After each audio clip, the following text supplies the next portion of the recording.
औज़ुबिल्लाहिमिनश्शैतानिर्रजीम बिस्मिल्लाहिर्रहमानिर्रहीम। आज जो टॉपिक हम डिस्कस करेंगे वो है जियोमेट्रिक आइसोमेरिज्म या configuration isomerism. Geometric isomerism basically type है स्टीरियो आइसोमेरिज्म का। Type of stereoisomerism in which compounds have same molecular formula and structure formula but different arrangement of atom or groups around a double bonded or ring in 3 dimension। ये देखिए, ये doubly bonded carbon है और ये ring है, तो इसमें जो प्लेन है उसमें अरेंजमेंट ऑफ एटम्स या ग्रुप्स डिफर होंगे इन 3 डायमेंशन में। ठीक है, याद रखिएगा कि यहाँ पे कनेक्टिविटी ऑफ एटम्स सेम है, इस कार्बन के साथ CH3 और H इधर भी है, लेकिन इसकी अरेंजमेंट इन 3D क्या होती है, एक दूसरे से मुख्तलिफ होती है। सो ज्योमेट्रिक आइसोमेरिज्म अगर आप आसान डिफिनीशन करना चाहते हो, so that type of isomerism in which the arrangement of atoms or groups around a doubly bonded carbon or ring are different in 3D या 3 dimension या spatial arrangement or cardia is called geometric isomerism। geometric isomerism आपको क्या बताता है? describe the orientation of functional group within a molecule। के orientation in functional groups की within a molecule क्या है? अब देखिए, if same groups on the same site तो सिस आइसोमर्स कहते हैं। अब देखिए, डबली बॉन्डेड कार्बन है, CH3 आर सेम है। अच्छा, एक बात याद रखिएगा कि इस कार्बन के पास ये दोनों ग्रुप हमेशा डिफर होने चाहिए, तो फिर ये शो करेगा जियोमेट्रिक आइसोमेरिज्म। मतलब ये कार्बन है, अगर यहाँ पे CH3 है यहाँ पे भी, तो फिर इसमें जियोमेट्रिक आइसोमेरिज्म नहीं होगी। यहाँ पे भी H है यहाँ पे भी H है, सो नो जियोमेट्रिक आइसोमेरिज्म।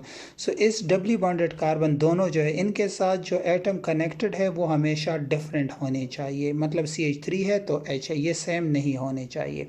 ये सेम हो सकते हैं, अगर ये दोनों सेम है तो फिर सिस 2 ब्यूटीन, और अगर ये दोनों डिफर है तो फिर ट्रांस 2 ब्यूटीन। सिस जो होता है ये पोलर होता है तो इसका डायपोल मोमेंट होता है, ट्रांस नॉन पोलर होता है, इसका डायपोल मोमेंट नहीं होता। एक और बात, सिस का बॉइलिंग पॉइंट ज़्यादा होता है, ट्रांस का कम होता है, लेकिन मेल्टिंग पॉइंट जो होता है वो ट्रांस का ज़्यादा होता है और सिस का कम होता है। फिर इसी तरह साइक्लोप्रोपेन, अगर CH3 बिल्कुल सेम प्लेन पे हो अराउंड अ रिंग और HH तो फिर इसको सिस आइसोमर्स, और अगर CH3 दोनों अपोजिट हो मतलब मीन HH अपोजिट हो तो फिर इसको ट्रांस आइसोमर्स कहते हैं।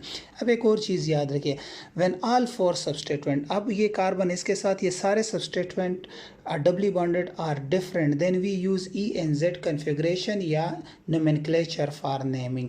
हम फिर इसके लिए EZ नोमेनक्लेचर यूज़ करते हैं, सिस ट्रांस यूज़ नहीं करते। सिस ट्रांस सिर्फ उस वक्त यूज़ करते हैं जब सेम टाइप के ग्रुप्स अटैच्ड हो। अब यहाँ पे देखिए CH3 सेम है, लेकिन बहुत से ऐसे भी हो सकते हैं कि ये भी डिफरेंट हो, ये भी, चारों जो ग्रुप से अराउंड अ डबली बॉन्डेड कार्बन वो डिफरेंट हो, तो फिर उसके लिए हम EZ use, E for opposite and Z for same side. अब देखिए, इसका एग्जांपल अगर मैं आपको करके दूं तो देखिए, higher priority assigned to higher atomic number atoms। अब देखिए, इसमें priority लिस्ट हम यूज़ करते हैं, जिन एटम्स का या ग्रुप्स का मॉलिक्यूलर वेट ज़्यादा होता है या एटॉमिक नंबर ज़्यादा होता है तो उनको हम प्रायोरिटी में पहले देते हैं। अब जो प्रायोरिटी वाले एटम्स है या ग्रुप्स है, अगर वो सेम साइट पे हो तो फिर उसको Z आइसोमर कहते हैं, और अगर वो डिफरेंट साइट पे हो तो फिर उसको E आइसोमर कहते हैं। अब देखें, higher priority assign to higher atomic number, ठीक है, atoms, lower priority assigns to lower atomic number atoms. अब देखें, इस कार्बन के साथ ब्रोमीन आयोडीन है, आयोडीन का साइज़ बड़ा है, मॉलिक्यूलर वेट ज़्यादा, एटॉमिक नंबर ज़्यादा है। इन दोनों में से क्लोरीन का है, सो जो हायर प्रायोरिटी वाले अगर सेम साइड पे हो तो उसको Z आइसोमर कहते हैं, priority atom on same side. यहाँ पे देखिए, क्लोरीन और आयोडीन अपोजिट साइड पे, क्योंकि ब्रोमीन और आयोडीन में से आयोडीन का एटॉमिक नंबर ज़्यादा है या एटॉमिक वेट ज़्यादा है, ब्रोमीन का कम है। फ्लोरीन और क्लोरीन में क्लोरीन का है।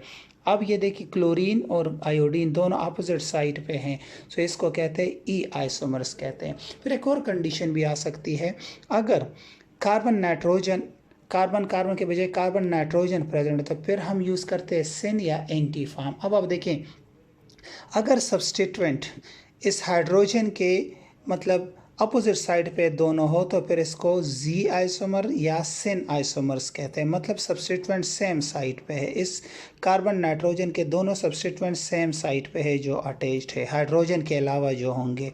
सो ये सेम साइड पे है तो इसको सिन या जी आइसोमर्स कहते हैं। और अगर अब देखिए कार्बन नाइट्रोजन जो डबली बॉन्डेड है, एक लॉन पेयर है, ये OH और CH3 जो हाइड्रोजन इसको नहीं, इसके अलावा जो इसके साथ सब्स्टिट्यूएंट अगर वो अपोजिट साइड पे होंगे सो कॉल्ड ई या एंटी आइसोमर्स।